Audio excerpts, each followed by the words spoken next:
del 15%. Hay algunos acuerdos recientes con aliados claves como la Unión Europea, Japón.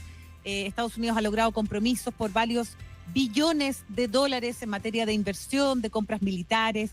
Pero ¿qué tan sostenible y qué tan estables son estos acuerdos? Vamos a hablar sobre este tema con Klaus Kempf. Él es gerente de inversiones de Credit Corp Capital. Hoy día está con nosotros en Más que Números nuestro querido amigo Klaus. ¿Cómo estás? Bienvenido. Hola, Klaus. Hola, Pato, hola, Cata. Oye, muchas gracias por invitarme. Muy contento de estar acá. Gracias a ti. Hay mucho análisis hoy día en la prensa norteamericana que apuntan y se cuestionan eso más que nada. Y te quería preguntar cuál es tu visión respecto de, en realidad, la fragilidad o la legitimidad de estos acuerdos de Donald Trump. Es divertido porque en teoría un acuerdo es como dos personas poniéndose de acuerdo libremente de algo, y en este caso da la impresión de que alguien pasó por encima del otro. Yo creo que lo primero que hay que entender es que es un acuerdo entre Estados Unidos y Europa, en donde Europa cede todo y Estados Unidos no da nada. Entonces, efectivamente, es un acuerdo que suena raro. De hecho, ayer escuchaba un economista europeo que decía, oye, somos súper buenos negociando, se reía de sí mismo, y realmente él planteaba dos alternativas. Una, que en realidad esto simplemente era chutear la pelota más adelante, ¿cierto? Con la finalidad de que cuando Trump se vaya, esto vuelva atrás, o que realmente lo que estaban pensando era nunca cumplir el acuerdo que están conversando hoy día, porque el acuerdo suena tan perjudicial para Europa que efectivamente parecía algo como que no era tan razonable, y por eso él le buscaba esta segunda vuelta de, oye, a lo mejor lo vamos a mantener hasta que Trump se vaya y esto salga. Pero lo que vimos con China es que los acuerdos que alcanzó o los aranceles adicionales que puso Trump en su primer gobierno los mantuvo Biden, no fue que se devolvieron. Entonces ahí es donde está la duda: ¿cuánto de eso se va a mantener en el largo plazo? ¿Cuánto no se va a mantener en el largo plazo? Y desde mi punto de vista, esto efectivamente es una nueva etapa en el gobierno de Estados Unidos, en la forma en que se conducen. Creo que estos aranceles además van a pasar a ser parte del presupuesto, y cuando tú pasas a tener estos ingresos y pasan a ser parte de tu presupuesto, básicamente ya no es tan fácil eliminarnos. No sé si se acuerdan cuando nos subieron el IVA acá en Chile, iba a ser transitorio. Estas cosas no son transitorias. Entonces, Trump además ha conseguido algo que no se había dado, que de tener un superávit fiscal por un mes. O sea, no es que todavía Estados Unidos esté en una senda de eliminar su deuda externa, pero hoy día está dando estos pequeños brotes verdes asociados a los aranceles. Entonces, Trump está ganando velocidad, o ganando espacio con esto, y creo que Europa es una víctima de no tener diversificación en el mundo. Lo que hay que entender es que hoy día esta guerra comercial Estados Unidos la tiene media ganada desde antes, porque Estados Unidos es el principal comprador de todas estas economías. Entonces, no hay una pelea simétrica, sino que hay una diferencia de tamaño, y no solo de tamaño, sino que Estados Unidos compra más de lo que vende hoy día o antes de todo esto. Y por lo mismo, los dañados, si es que no se llega a acuerdo, no son necesariamente los americanos de corto plazo. Obviamente, todas estas políticas tienen consecuencias de inflación, tienen consecuencias de incertidumbre, pero la razón por la que los otros países están corriendo a ponerse a la fila de llegar a acuerdos con Estados Unidos es porque efectivamente es Estados Unidos el principal comprador o el comprador de última instancia de los productos en el mundo, y si no es ellos, ¿quién más compra? Es que, Klaus, bueno, muchos puntos muy interesantes, pero lo primero, la relación de Estados Unidos y Europa previa a esta negociación era asimétrica en favor de Europa. O sea, el balance comercial entre quién compra más y quién vende más, bueno, Europa le vendía más a Estados Unidos y en un monto relevante. Además, habían varios productos americanos que no entraban a Europa.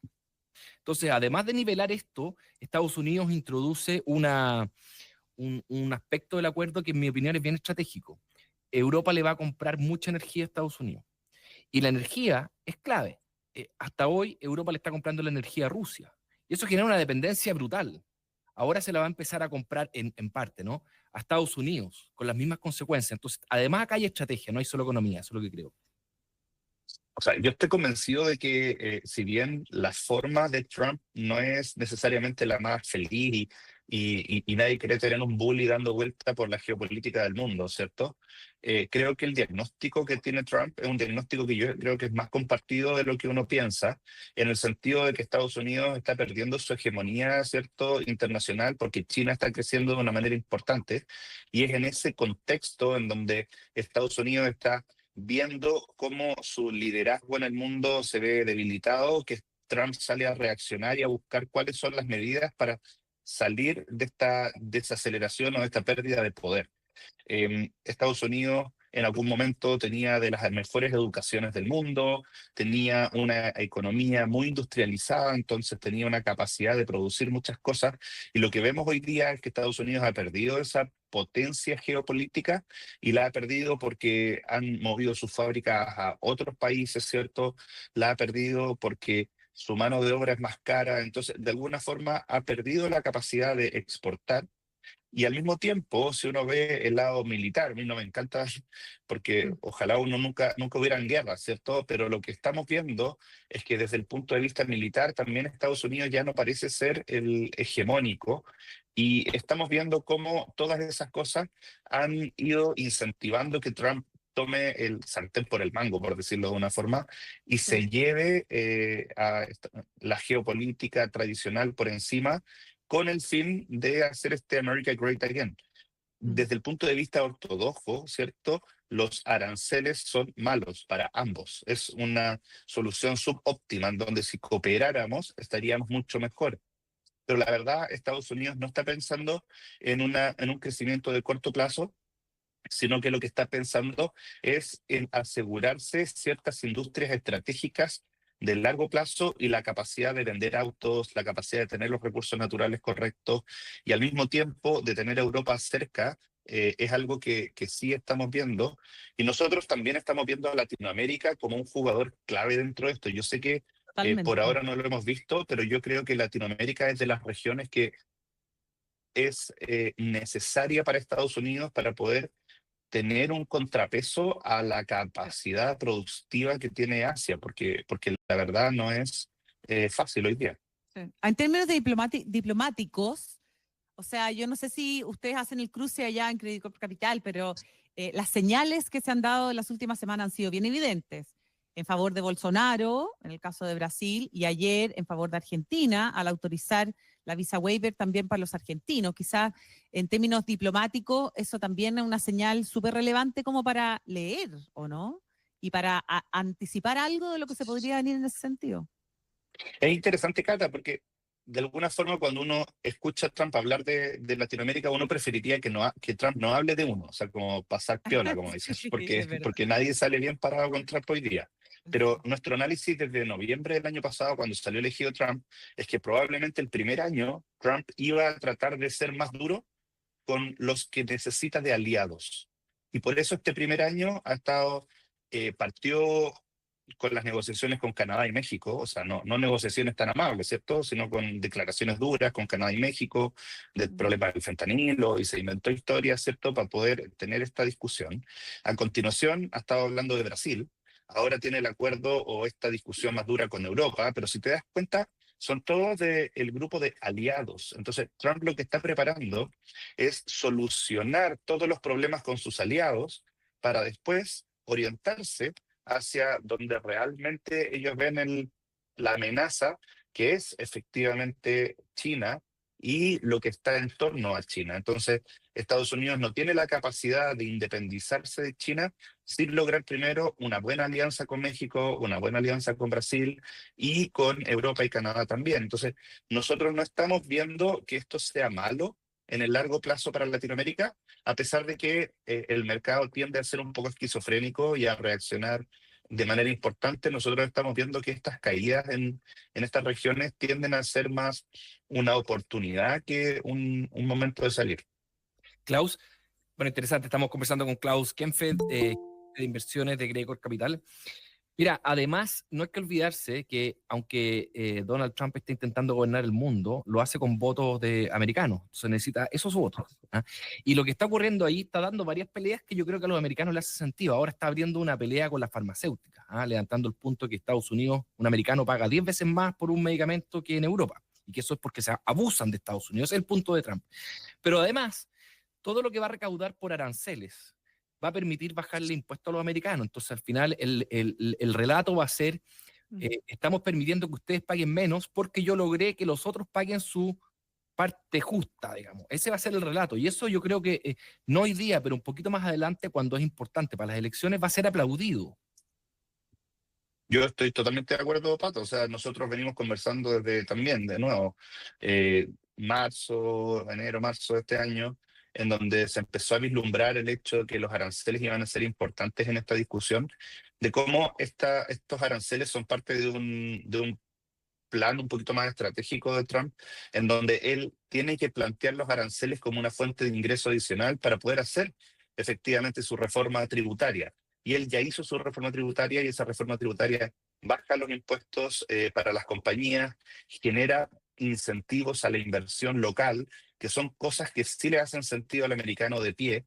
Y hay que entender que Estados Unidos tiene un déficit fiscal, o sea, Estados Unidos necesitaba recaudar más y una de las formas de recaudar más era, por ejemplo, subir el IVA. O sea, una de las cosas que podrían haber hecho es subir el equivalente al IVA en Estados Unidos y eso habría sido muy, muy, muy impopular. O sea, difícil de digerir por el ciudadano americano tradicional porque ellos sentirían que lo están pagando de su bolsillo.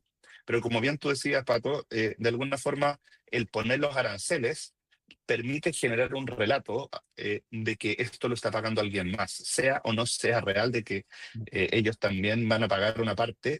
Creo que uno no se termina dando cuenta como ciudadano de a pie, ¿cierto?, que estos aranceles van a causar tanta inflación. Sí, hubo miedo al principio y yo creo que la principal preocupación que uno tiene que tener al analizar la economía americana es la confianza del consumidor, porque no es que los aranceles vayan a generar una inflación desmedida o una superinflación, pero sí al principio, en abril, lo que empezó a ocurrir es que empezamos a ver una confianza del consumidor que estaba cayendo de manera importante y eso es lo que produjo la percepción de que veníamos a una recesión. ¿Se acuerdan? Hoy día ya no lo vemos porque tenemos el S&P de vuelta casi en 6.400 puntos, pero en algún punto lo que estábamos pensando es que venía una recesión asociada a estos aranceles y eso no se termina dando porque los consumidores vieron que los aranceles no generaron una hiperinflación, sino que fueron más o menos tranquilos. Eso se ha dado por dos razones. Una, porque en la práctica los aranceles solamente generaban algo como un punto adicional de inflación, lo cual no cambia la decisión de consumo radicalmente. Sí, dilata la decisión de la Fed, ¿cierto? Estaban hablando más temprano, nosotros creemos que la Fed va a bajar tasa, pero más septiembre o hacia fin de año. Pero lo que sí ha venido recuperándose es la confianza del consumidor porque este miedo a una segunda oleada de inflación importante se vio disminuida. Perfecto.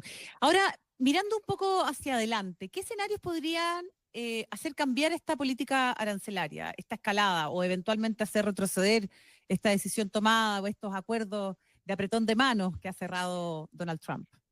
Yo creo que Europa quiere que esto se retroceda, pero Cata, es difícil. O sea, yo no veo por qué esta plata se la están gastando y están consiguiendo superávit fiscal. O sea, de verdad Estados Unidos necesita reducir su deuda, está creciendo su deuda a una velocidad desmedida. Y esa deuda cuando crecía y las tasas estaban a cero, daba un poco lo mismo, porque si te prestan plata gratis, no te importa cuánto debes. Pero hoy día las tasas de interés están por sobre el 4%, da la impresión de que las tasas no van a bajar de manera radical. O sea, uno podría pensar en que las tasas de año de Estados Unidos lleguen a, no sé, 3,6, 3,5 en alguna parte del próximo año, pero no más abajo que eso. Es difícil imaginarse tasas de interés en Estados Unidos como las que tuvimos en los últimos 10 años.